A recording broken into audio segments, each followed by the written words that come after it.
are dealing with a pageantry of initiation into the mysteries. Also that in this indescribable ultimate state of things, he is sustained by having passed through practically all of the zones and belts in which the various laws of nature operate. The book is strongly grounded in the concept of natural law.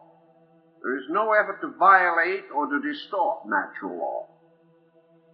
Actually, the individual throughout the whole of the mysterious journey is journeying in law and with law. It is law that makes it all possible. But it is also law interpreted very differently from the way we interpret it. It is law not merely a cold fact, but a living reality. It is law not only in the sense of inevitables and immutables that bind us to concepts. It is a law, an eternal principle, in which it moves all things inevitably and eternally toward union with itself. And this union is a condition greatly to be desired. Only one more element remains in the story to discuss beforehand, and that is the mysterious guide who plays the part of Virgil to the story hero. I'm not going to describe him for you because I think the impact of his description as represented in the pictures drawn by Mr. Knapp will give you a much more charming introduction. But he represents undoubtedly another element in the story. He represents a factor. He represents a type of motivation, something which has power because it is lacking in something. A specialized and very curious and strange kind of existence. An existence belonging to a region that we do not understand, but an existence which would imply release from the bondage of sensory perception, which might be very appropriate and very necessary, shall we say, to the mysticism of this story. We can't do much more because we will now have to rush through and show you these pictures, and we'll try to explain certain of the points to you as we go along. But I think that you will realize as we proceed that we are dealing indeed with a very strange, sometimes apparently ridiculous, often profoundly stimulating situation. Something that is perhaps without parallel in literature. And to many persons who have spent, as Mr. Knapp did, many years trying to check it and study it, perhaps not paralleled in basic scientific or esoteric meaning. So I think we will first of all introduce our subject with the original portrait that Mr. Knapp made of the hero of the book, who is recorded only under one curious title, I Am the Man. Now, having this gentleman appear unexpectedly in your midst might be quite a shock to almost anyone. This man is exactly as described in the manuscript, and the sketch for this picture was originally left with the manuscript. Later, however, it was improved by Mr. Knapp through his study, and also later proved to be, with the exception of the hair and beard, an almost exact likeness of Captain William Morgan. The peculiar prominent part being the exceedingly high forehead, which apparently was a distinguishing factor in the original account.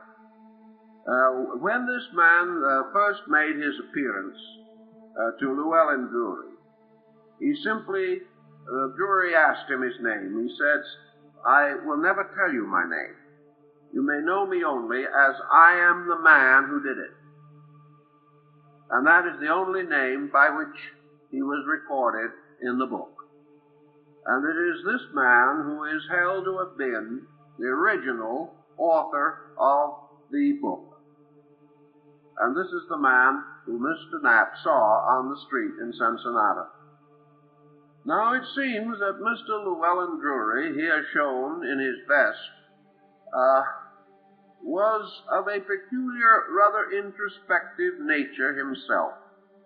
He was living alone, and one evening, as he was in his study, he contemplated a line from Cicero, "Never less alone than when alone." He said to himself, "This is ridiculous. When you are alone, you are very much alone." And at that moment, a voice said, "I think you're wrong." And he turned suddenly, and here was this man sitting in a chair in his living room. He had never seen him before. He knew nothing about him. But this man said that he had come to Llewellyn Drury to ask him a real and particular favor, that he would become the custodian of this manuscript. When the manuscript later, for there was a year between the first visit and the continuance of the discussion, when the manuscript finally appeared, it was so miserably written that Drury couldn't read it. So the hero thereof and the author thereof agreed to read the manuscript to Drury, a procedure which took a considerable time and which became the basis of the story as it is unfolded in the book.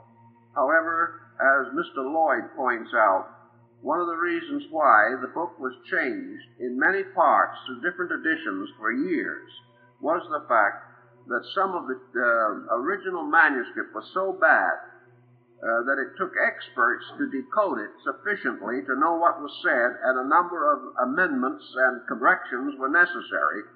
And also, I Am the Man himself ordered or required corrections after the first edition of the book was printed. Here is the second illustration as set.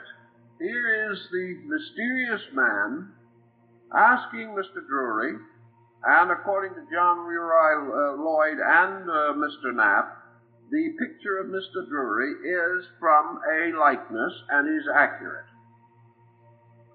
That I Am the Man insisted that this trust be kept and begged Mr. Drury to agree to take the manuscript and hold it for the 30 years as required.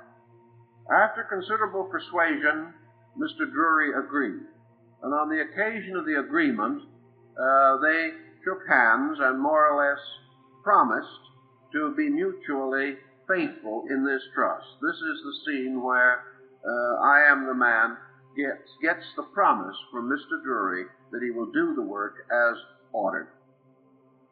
The next morning, Mr. Drury, waking from sleep, decides he's had a nightmare. He does not believe that the mysterious person was ever there, but going to his library table in the morning, he finds on the table one of the long hairs from the man's beard.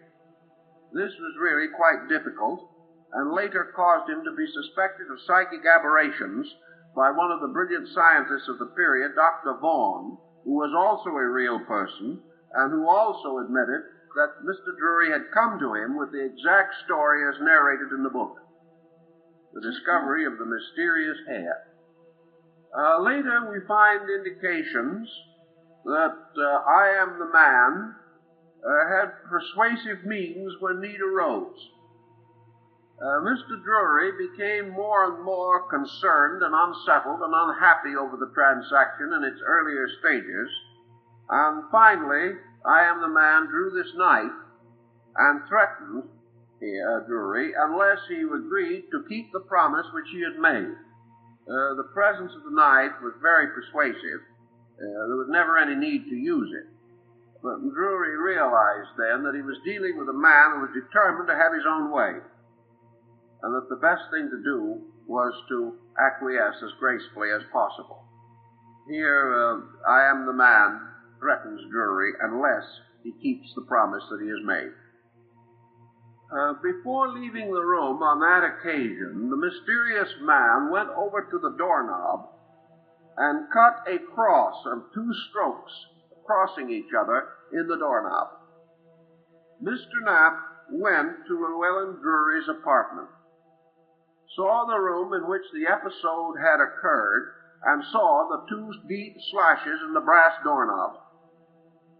At the time when Mr. Knapp visited the place, those then residing there did not know anything about the reason for the slashes in the doorknob.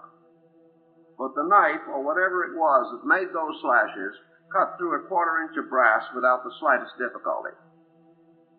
And Knapp insists that he saw these marks, which I am the man that placed there, in order that Drury would never be inclined to suspect that the whole thing was a nightmare. And if the occasion itself was not a nightmare, the writing was.